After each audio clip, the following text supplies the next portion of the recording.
And my name's Coach Brian Pirana. I'm a health coach. I help people with nutrition, fitness, lifestyle, behavior changes, all sorts of different things. Young, old, healthy, sick, chronically ill. I work with a lot of weight loss, but other people dealing with digestion issues. Actually, today I got an inquiry about a low histamine diet and how to help someone. So it's very unique, and I get to help people reach their health goals. So it's really awesome and pretty productive. Today, what we're going to be covering is Healthy Holiday Guide. How do we survive the holidays and still be successful on the flip side? Nobody wants to renew their New Year's resolutions in January 2nd, right? Everyone just wants to be on their way to living healthy and happy and not have to mix in the gym with everything that we got going on. So today we'll go over a Healthy Holiday Guide and how to do your best there. That, as I said, the chat box is open, and I would like for you to share and engage with that. All right, today, contents in the agenda of our call, we're going to talk about barriers to success, common areas of stress, holiday events, holiday nutrition. How do we actually manage our nutritional choices without just defaulting to eating whatever's at a party or whatnot? And lastly, holiday exercise. How do we stay fit regardless of the temperature, the weather, the snow, the whatever experiences that come up in the very busy time schedule? I'm a father of 4. I'm 40. I'm married to my high school sweetheart. Our everyday life is bonkers bananas. There's 2 to 3 things every single night, and then we have the holiday coming with extra events and activities that even challenge the schedule even more. So it's all a real challenge, to say the least, of what it is that we have to do to be successful in this holiday season. What are barriers to actually having success? And I have to talk about this with every single person I ever work with. It's a very individual basis. Everyone lives different lives, all right? Everyone's lifestyle situation is radically different from another person's. And knowing that, then we're able to really make sure that we see what the unique situations entail and how to present actual real solutions to those health situations. All right. I'd love for you, if you want, in the chat, you can throw in some questions and things that might show up for you in the holiday season that's unique to you. We could go over and game plan and see what could be benefits for you to manage those. All right, we're going to go to the next slide. So, 'tis the season.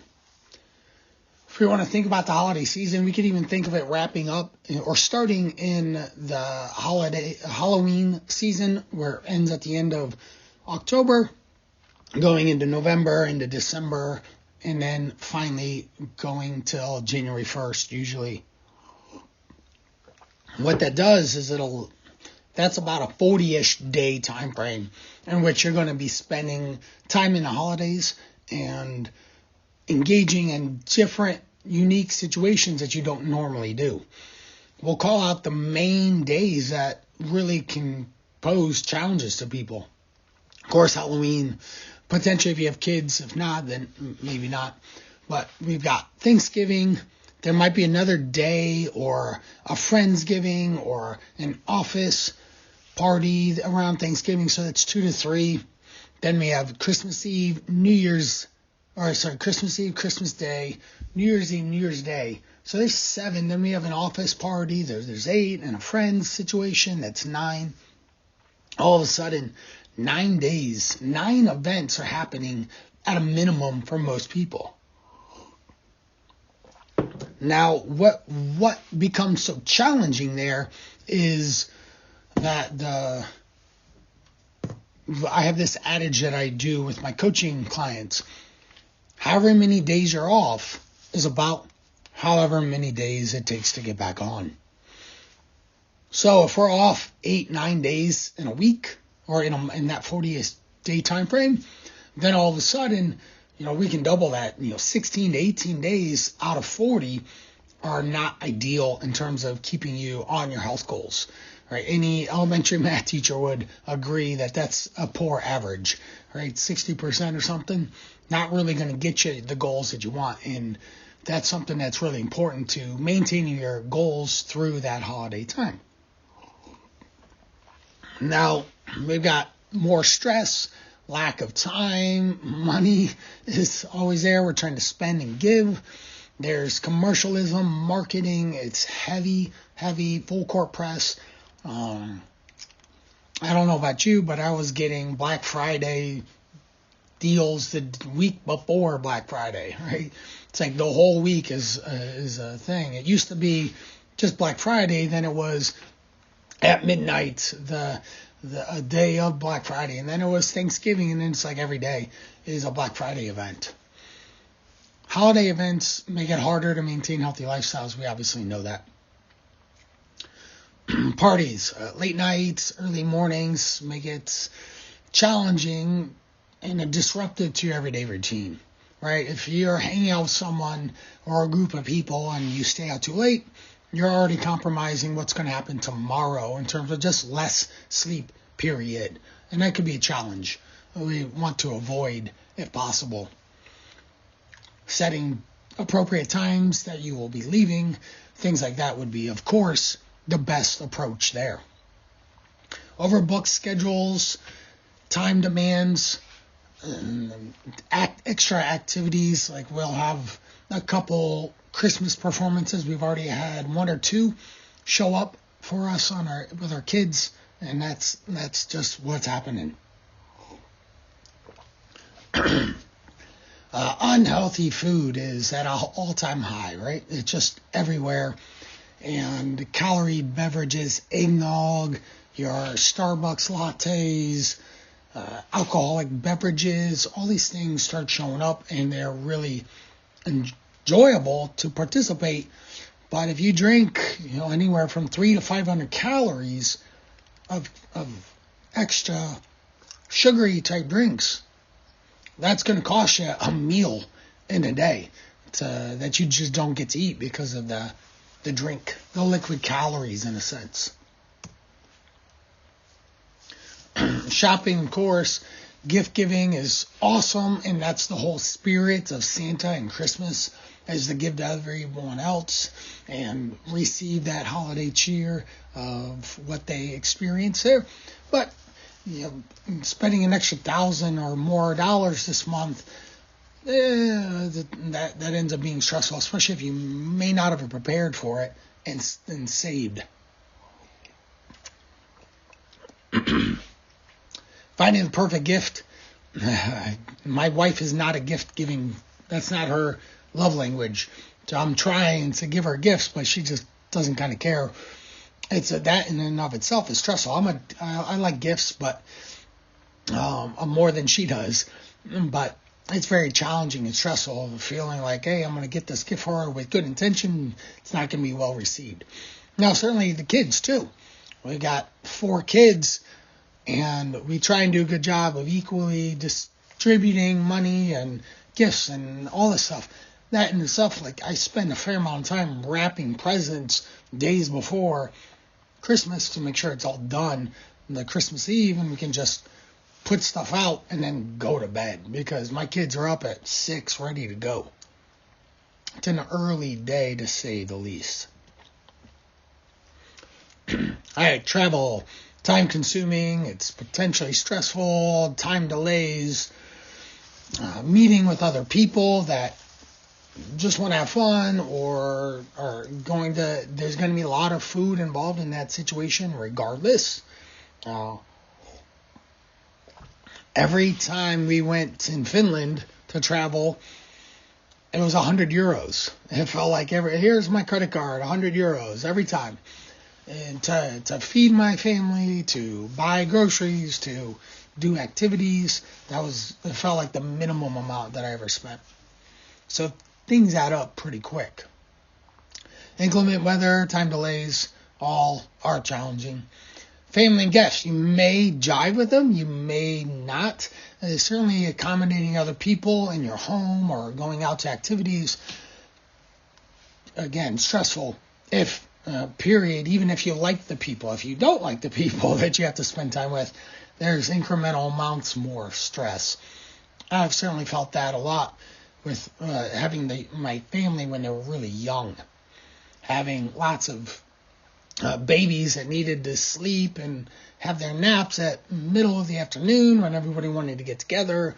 That caused a bit of stress as well. And if you've had a child, you don't want to skip nap time. It just doesn't go well. All right, next up is cooking, entertaining, planning. There's a lot of extra things that occupy your time for preparing for others to come and spend with you. And it costs more, of course. So, what barriers are you most concerned about this holiday season for yourself? I'd love to see it in the chat. For me, it's making sure that I get my kids' presents wrapped beforehand so I don't spend a lot of late nights. Nothing like going. I have a barn in my backyard. The barn has a loft. It's very cold out there. And so I have to use a propane torpedo to heat it up. And that's where we have Santa's workshop. So it's hidden from the kids. But I go out there bundled up with layers. And I have to turn the heat on to keep it warm. And it's challenging, to say the least. I could spend an hour or more up there wrapping, and my hands are cold. That's for sure. All right, common areas of stress. Now, we've been going through these, so I'll speed through. It's time, bills, too many events. Temptations are all there. Exhaustion of just trying to keep up with the holiday cheer. There's definitely weight gain. How many people gain weight throughout the holiday season? That's a real thing. Work-life balance and home-life balance gets stretched quite a bit. During the holidays, you would say the levels increase, decrease, or stay the same. So for most people, about 54% say it stays the same, which is nice. There's an extra. Not too many say that it decreases, though.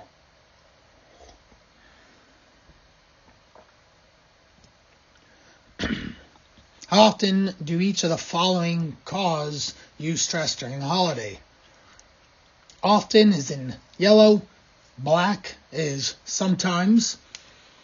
So we can see time, money are the biggest thing, and the commercialism or marketing is on people's minds as well, more than a lot of the other things. Giving gifts, family gatherings, staying on diet, credit card debt, travel, children.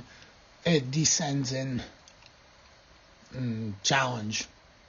And more to sometimes than more often than not. They have contributors to increased stress.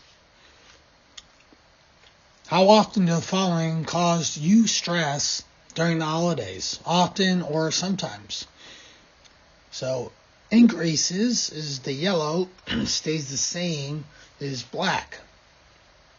More often than not, people are stressed by lack of time and the disruption to the routine more so than the money and the pressure of gifts is what we see. So time, money always transcend all of this. Some statistics to using food or alcohol to relieve the stress. Now, that's important to know. What do you trend toward? If we see this, we see very likely men are a little bit more likely to use food over women, and women are sometimes somewhat likely. and then alcohol is significantly less, which is nice. We don't want to be drunk during the holidays or have excessive alcohol consumption in general. Just doesn't go well for you or anyone else. Holiday events.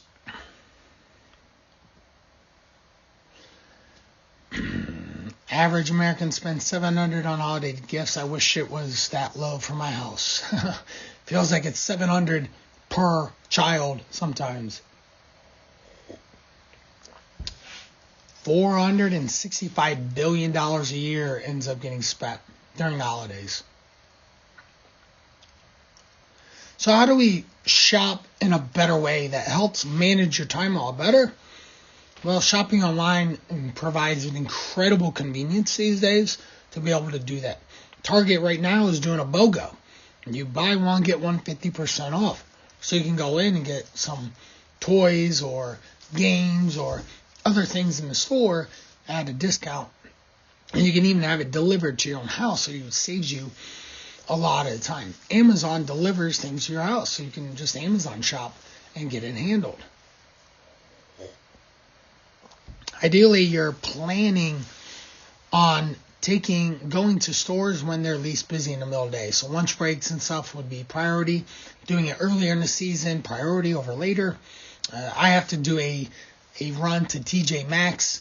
If you've ever tried to return things at TJ Maxx or even buy anything, the line is rather long.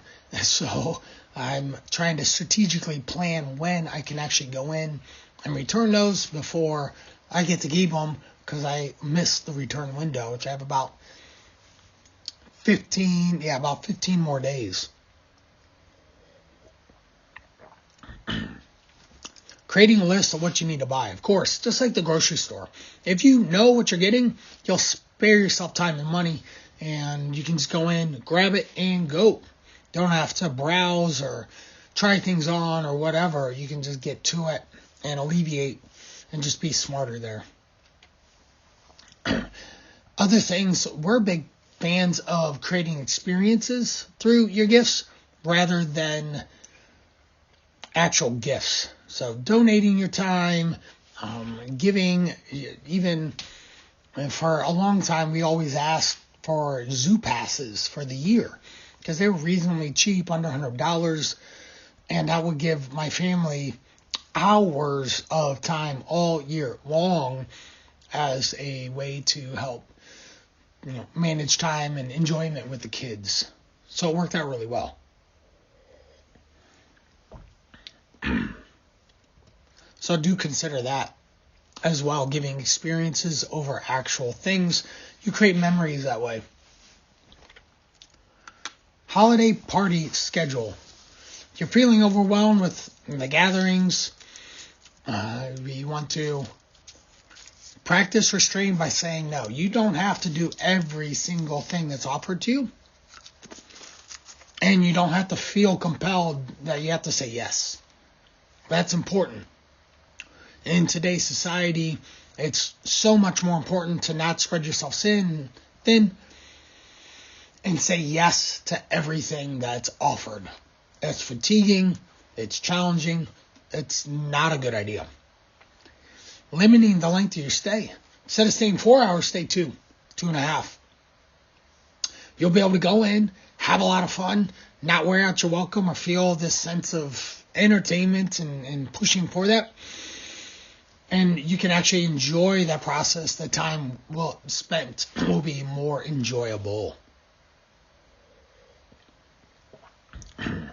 Spreading out the holiday season too. You can meet with friends and do a post-Christmas party in January with people. It'd be a great way to just engage with them and feel really good about the time spent and spreading out. Something to look forward to. Anticipation is super important in this process of life. So if we can spread out all these activities and give them more time, it spreads out that holiday cheer quite a bit more than what you're trying to condense in a small window of time. Manage your schedule on days with events. so that you don't get drained or feel overwhelmed and overscheduled. That's incredibly important. Time management is a thing. It's something you really want to make sure you're paying attention to and not overdoing.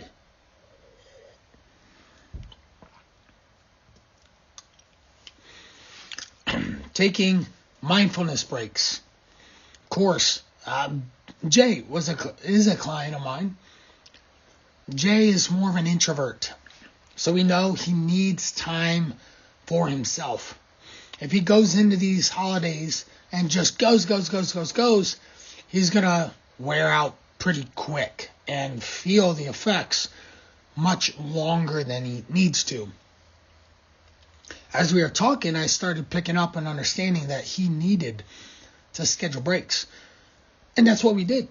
So he would go and have extended weekends with his family all throughout the year, but he would schedule breaks where he would slip away for 15, 20 minutes, where he would intentionally go on walks at certain times of the day to allow for him to pause, breathe, collect, and be by himself.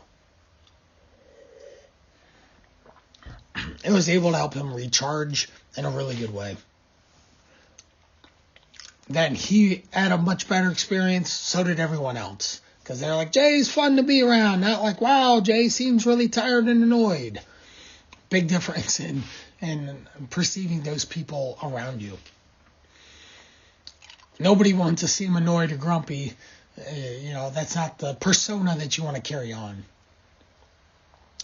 When feeling stressed, overwhelmed, taking relaxation, breathe, I would try to avoid looking at social media and scrolling on your phone. That isn't necessarily going to be helpful. We've seen this time and again with humans. Getting out and walking around the block would be far better use of your time. To help with frustrating waits and lines, breathe, slow down, take in the environment around you so you can just relax and enjoy the process of the holiday season.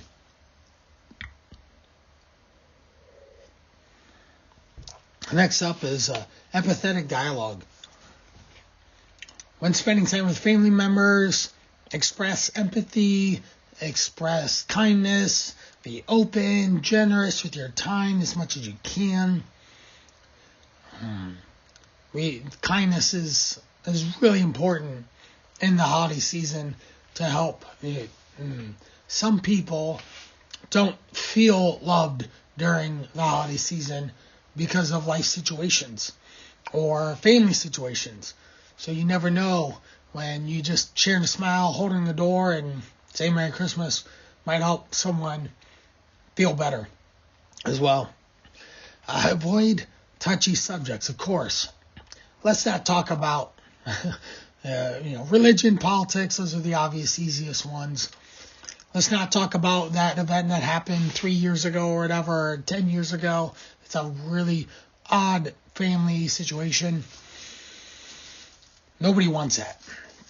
And it just creates more issues or friction in that situation.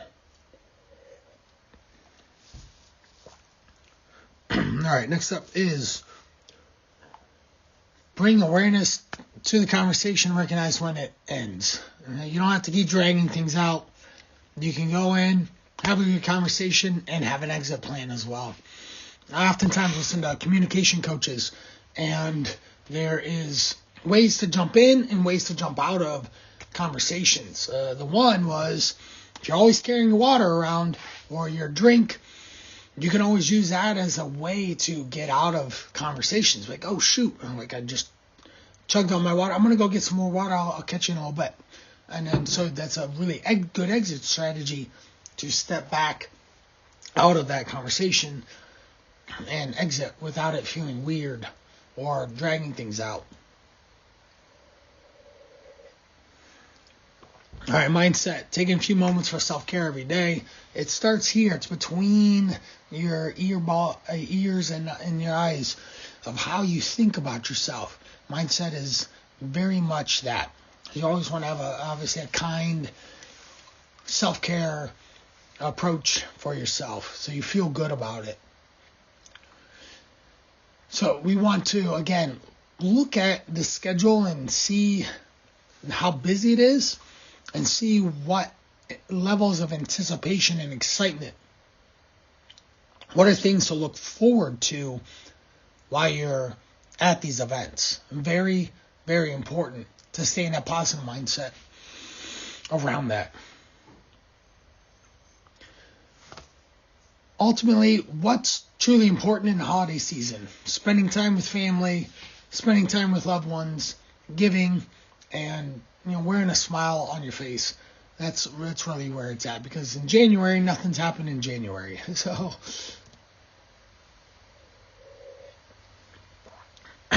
what's a me-you list? It's creating a list of what you need for yourself. So the examples are adequate amount of time for exercise, getting your hair cut so you look fresh, scheduling personal time, super important. What do others need? Party situations, time with others. Maybe you go spend time with other people out and about. Gift giving, shopping, those are things you need to make sure you plan enough time for. Only take on what's reasonable in that. I have a list of things that I need to do for business or family. And I'm constantly prioritizing what's the most important thing that keeps me moving forward with a high level of productivity. Not getting stuck by the lesser things that aren't as important.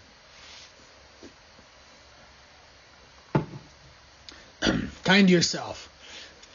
One of the greatest gifts you can give, right? Just be kind. Say nice things to yourself.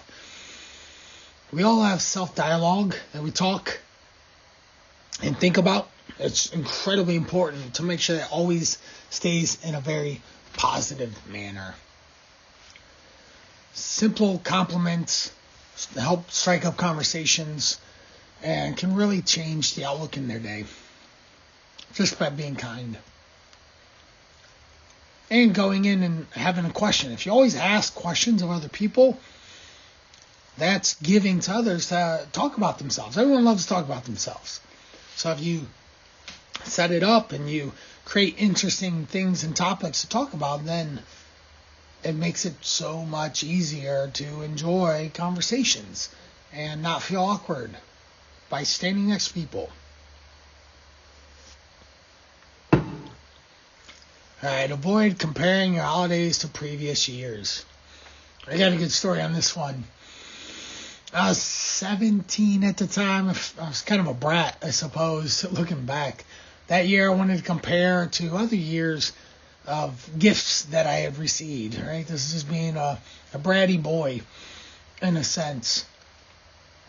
My car, well, I'm pretty sure I said this, my car got more gifts than I did. That when you're looking back, you're like, wow, not it. You're missing the point of the season, right? It was a little, afterwards, I definitely shifted myself quite a bit. So, and made sure that I wasn't overstepping. I apologize afterward as well. I didn't want to do that. All right. Be flexible. Families grow. Families change. That was something that was a challenge when my wife and I were the first ones in our family to start having kids. Family needed to adapt to those nap schedules and the times that we had to set aside for them. So certain meals had to be held later than they used to be if they wanted us to participate. And certainly we could bend and twist on some levels, but again, if you've ever not had your 2-year-old nap, because it's a disaster, right? It doesn't go well. So in that situation, we can ask the 2-year-old to change. We just got to schedule around. Sure, you guys can go join at 4 o'clock. We'll be there at 5. Choose a few of your own traditions to hold on to while creating new ones. So rituals, traditions, routines constantly change. Important to note that and honor the other people and their traditions, routines, and not just Yeah. And overpower the experience for everyone, because you have to hold on to this cookie tradition, right? My wife wanted to make other cookies, and my mom and grandma and aunt just didn't want to do that. It's like, guys, ladies, it's an easy opportunity to do something fun and different while still doing the same thing. You're just all making cookies, so let's do a different one than we normally do. Again, committing to what's important to you and what's not. Holiday nutrition. How do we control our calories during this fun, exciting season with all these new foods that we're not eating on a regular basis, the traditional foods that we look forward to?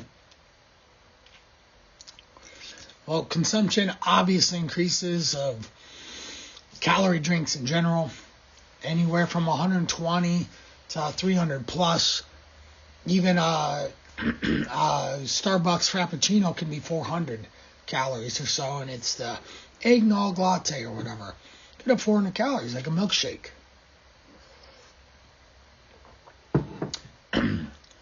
This definitely can cause additional mindless eating and more calories.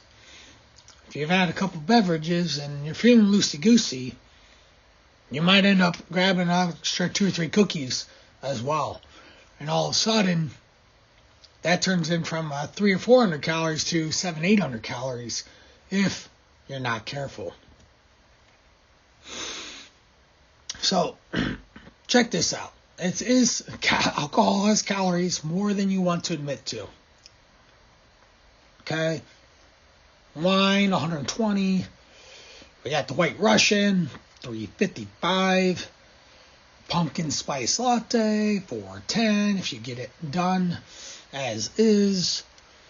Peppermint mocha is stacking the deck there. Almost 500 calories. And 8 ounces is only a cup. Who drinks 1 cup of eggnog? Not I, said me. Drink a lot more than that. So I could easily have 400 to 600 calories coming from that beverage. This is taking all my joy away. Excuse me. I can feel you on that one, right? That's pretty funny. So thanks for sharing that one. Yeah, it's just the reality of the situation. When I'm coaching clients on eating and drinking and enjoying the holidays, I really want them to enjoy it within reason. You can enjoy eggnog having 8 ounces. You probably don't need 24 ounces of eggnog. That doesn't necessarily increase your level of enjoyment of that beverage in and of itself. Okay. Now also, who's to say that you just don't have yourself a blast during the holidays and then you just work it off in January? That is literally it. There we go. Wine is the best on the list, right? It's the lowest calorie for that for sure. So if you wanted to take a screenshot and divide these out per ounce, how many calories per ounce is each of these, and you'll know which one's the most bang for your buck. So wine, champagne seem to be the most productive here. So I'm a big fan of the Christmas ales. They're so good. The seasonings and the spices and how they flavor them, delicious. So I have to be careful there and not overconsume. So pretty great engagement there. So bring more. I'm more than happy to share, connect there. Now, before I do any of these things is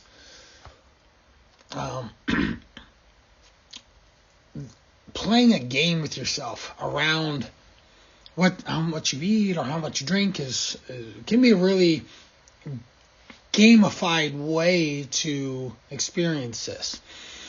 So that's something to think about. You can play a game with yourself to still enjoy yourself, but say the last one is know your limits or for every 12-ounce beverage I drink, I have to drink 24 ounces of water.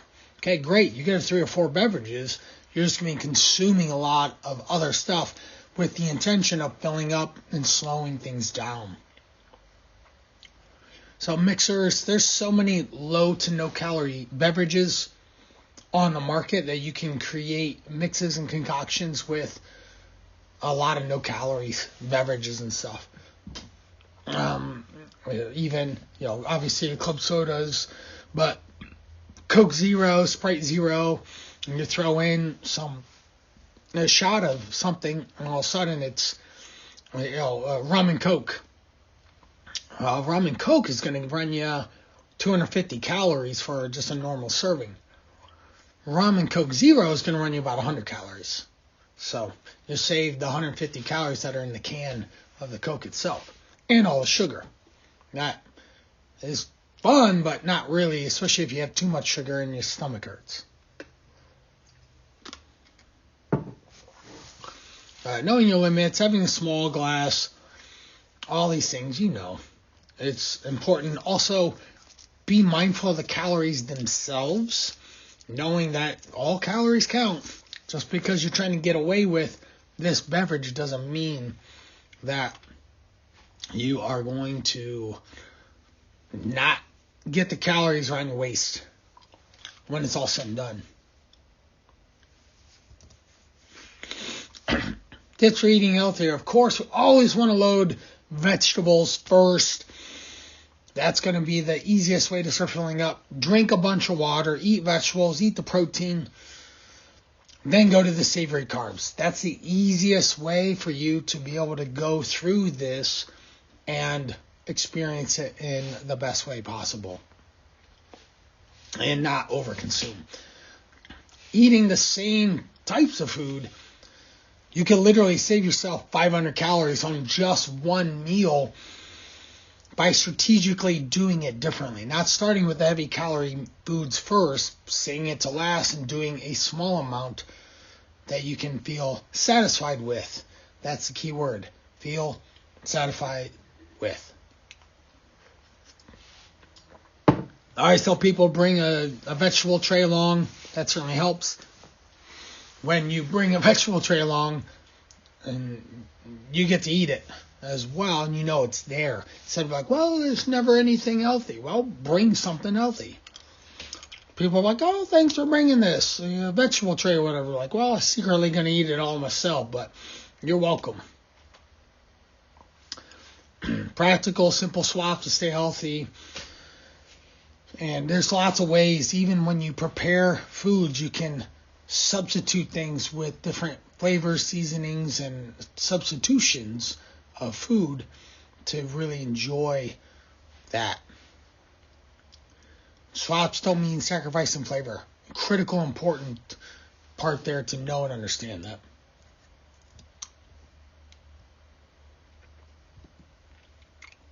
Next up. So here's some simple swaps we can do. Sour cream with Greek yogurt. And if you're using herbs and spices, you can really enhance the flavorings of potatoes, casseroles, dips without just getting a bunch of fat. That's literally all that sour cream is. Whereas plain Greek yogurt is all protein. It's going to be a distinctive difference in how those calories are going to show up on your waistline the next day. So Greek yogurt tastes nearly identical to sour cream. So if you never tried it, then you should. There are certainly a lot of flavored yogurts that taste even better than plain Greek yogurt. But if you're mixing Greek yogurt in a dish with mashed potatoes, it's just going to cream up the potatoes themselves rather than adding butter, cream, and different things for it. Pasta for zoodles or spaghetti squashes. A whole zucchini is easily 50, 70 calories at most. Just a lot of food for not a lot of calories. Whereas a cup of pasta is about 200 per cup. So a cup of zucchini is going to run you 20 calories. So it's really important to know and understand food swaps and different ways to create these things. Now, you don't have to just avoid pasta. You could do 50% pasta, 50% zoodles. That's an easy way to blend that to get everyone at your table involved and enjoy it. And lastly, the micronutrient component to zucchini is obviously significantly better than it would be pasta, wheat pasta. That's an obvious one. More fiber, more filling. Of course, we go starchy potato to a non-starchy cauliflower mash. And again, you could do a 50-50 split on that too. Easy ways to get some potato and mash and cauliflower and put it all together so it blends differently, tastes differently, and the texture is as close as similar as we can make it as well. Plus, cauliflower has significantly more fiber than potatoes do per serving, which then helps fill you up. So consequently, you save calories, you fill up on fiber, and it's micronutrient dense. Pies with prepared food. Certainly, if we could cut up fresh fruit and put it in pies as opposed to that syrupy goo that you mix in with the apple or cherry or whatever. We could roast it, bake it. Baked apples go really well with some cinnamon on it. That could go very tasty. You get the sweetness and the sugary-ish experience from that without adding tons. Now, certainly, we could, instead of making a pie, we make a crisp, an apple crisp, so you can have some breaded topping and sprinkles on top and greatly reduce the amount of breading, in a sense, that would be there. So, if you don't want crust, you swap for almond butter, rolled oats. Oats could be an easy way to top. Oats sprinkled with some holiday spice, nutmeg, pumpkin spice, things like that could really enhance that experience. We have green bean casseroles, Brussels sprouts. Obviously, I love Brussels sprouts. The green bean casserole, green beans in and of itself are crazy healthy. We use canned green vegetables. That's just how they show up in my house. There's 70 calories in a can. So green beans aren't the issue. It's the cream of mushroom. It's those onion crunchy topping things that get put on it that are pouring in the calories of that dish. So if you can even just minimize the amount of cream of mushroom and the toppings, you could still do some sort of a green bean casserole and make it work really well. Roasted Brussels sprouts are my jam. I didn't know I had a love affair with them until I was 33. My mom just cooked them wrong. She boiled them, and they just didn't taste well. So that's plain as day. Sauteing in lemon instead of olive oil could help as well. I'm a big water saute type guy. You can still saute a lot of vegetables without adding calories of oil or butter in the pan. Water saute works really well. All right, so sweet potato casserole light. So, marshmallows and obviously other tasty, sugary things go on top of the dish. That makes it more of a dessert. So we can just drizzle it with some sauce. You can make a healthy concoction of the coconut oil, maple syrup, ginger, pumpkin pie spice. That could be really enjoyable and tasty. I am absolutely sure if you copy that down, you would find a recipe specifically how to make that online.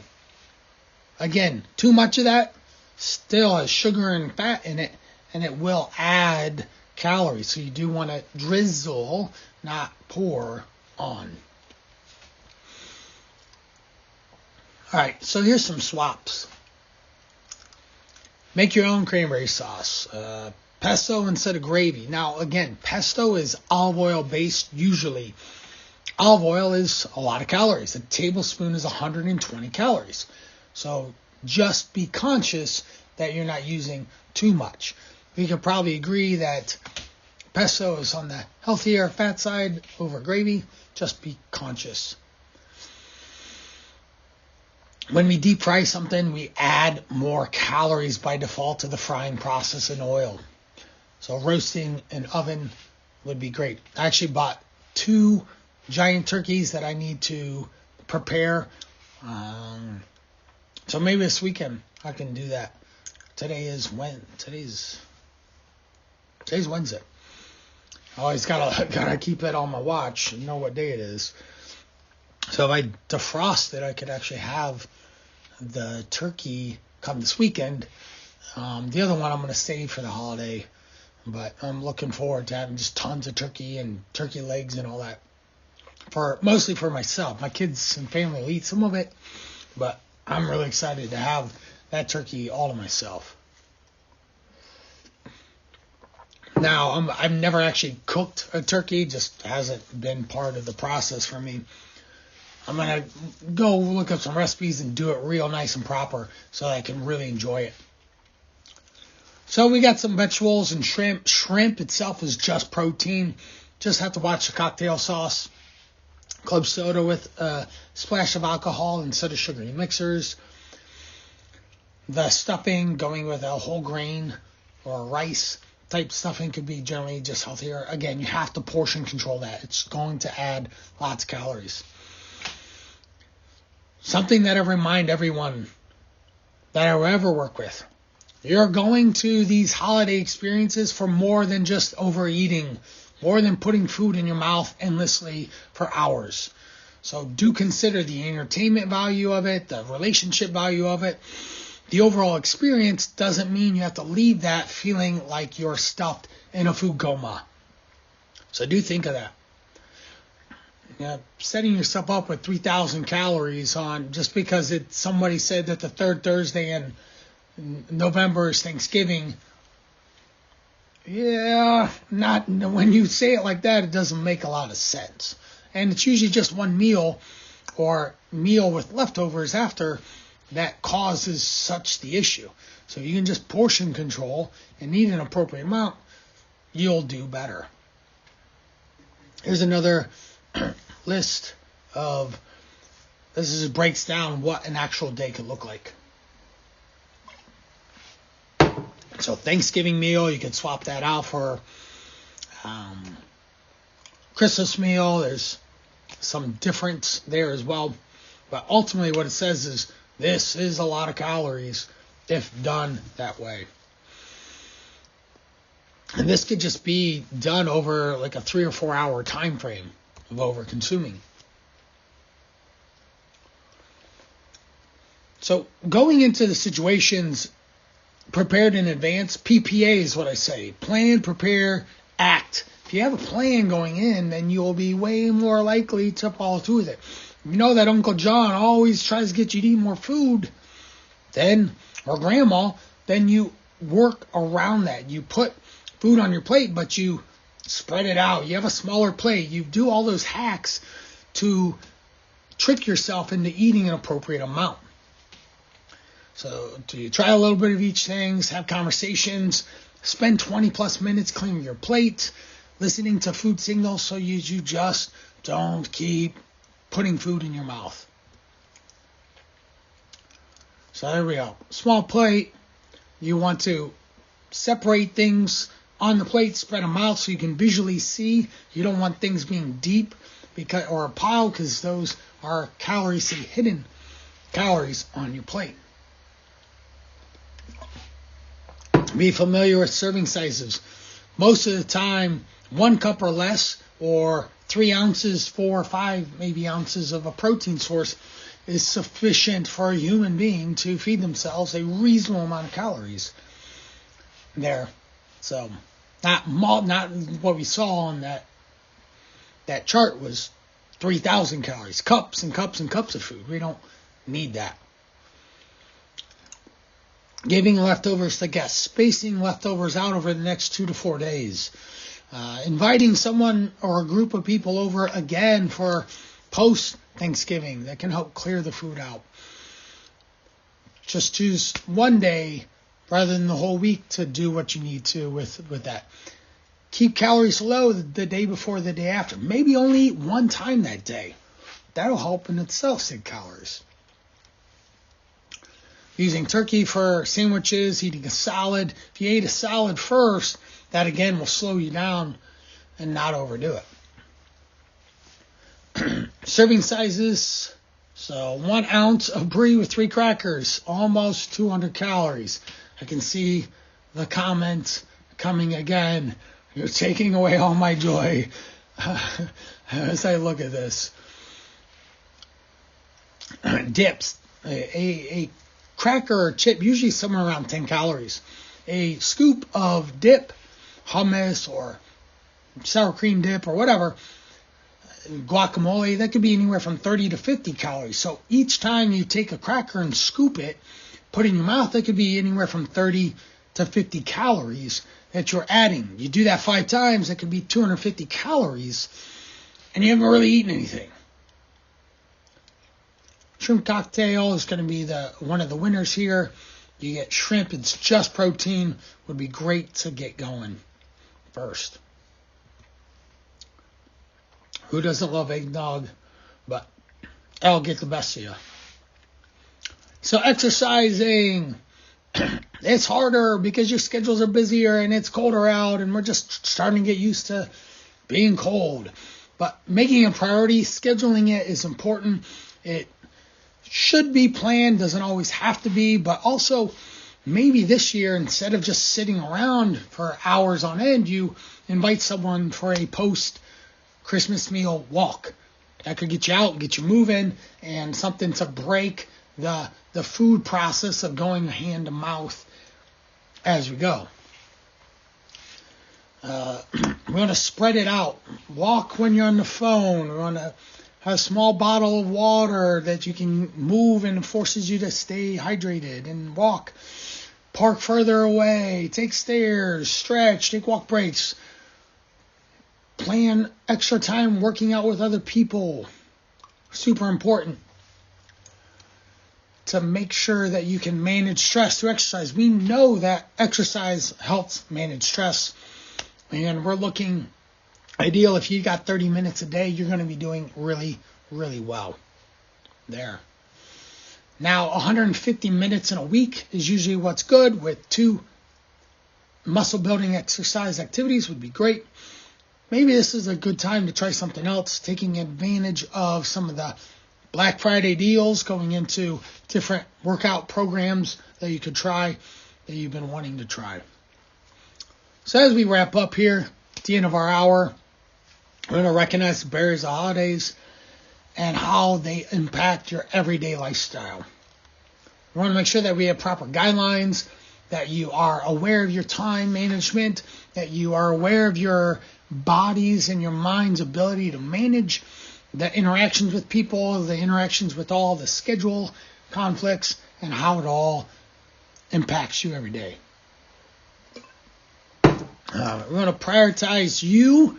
Make sure you say no to the situations that don't align with what you are. You don't have to say yes. You don't have to go to 18 different things.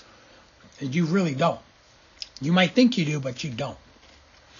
Small behaviors make big difference. You just choosing to portion out your holiday meal could have a trickle-down effect the next couple of days of not just feeling overdone and like, I'm just going to start again on the new year or something. Well, December 25th is not January 2nd. There's a lot of days there that you can go astray. And if you have multiple days at 3,000 calories, you're going to be spending the majority, the first 2 weeks in January, trying to get back on track. That's not ideal. Most importantly, we want to have fun. So I want to thank you today for joining me. I hope that you were able to hear my scratchy voice. I projected as loud as I could. And I really want to thank you for the time that we spent together hopefully that you've learned some things, that you've been aware and reawakened to some of the opportunities that you have to have